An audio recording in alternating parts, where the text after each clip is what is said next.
Hello guys, habang po ako ay pauwi guys, na ako dito sa SM ng Bacoor.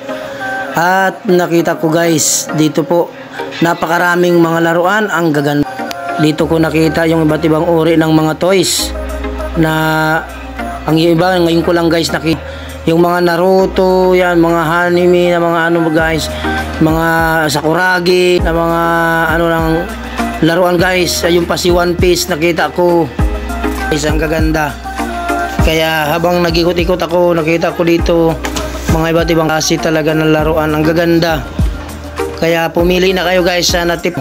Nandito rin ang One Piece guys.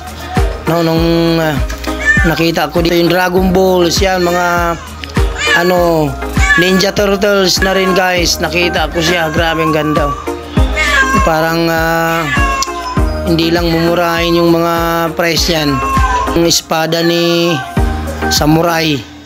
Grabe guys, ang ganda oh. Yung mga Barbie, mga laruan na pang ano. Ayan oh. Ayun, nandito nakita ko guys si Stephen Curry. Nandito guys yung laruan na si Ryan. Grabe guys oh. Ang gaganda talaga ng laruan. Pang hinihintay nyo guys, dalaw na kayo dito sa Robinson ng General Trias, Cavite. Kala ko General Trias pala guys. Dito yan sa Robinson, malapit guys din sa Tihero. Pag pumasok kayo dito sa Robinson, ito ang bubong nyo guys. Ang ganda ng mga laruan. Kaya nag-enjoy ako habang nasa loob ako guys.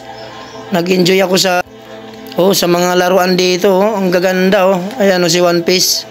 Ang ganda guys oh. Mapapawaw ka na lang. Mapapawaw ka rin sa price.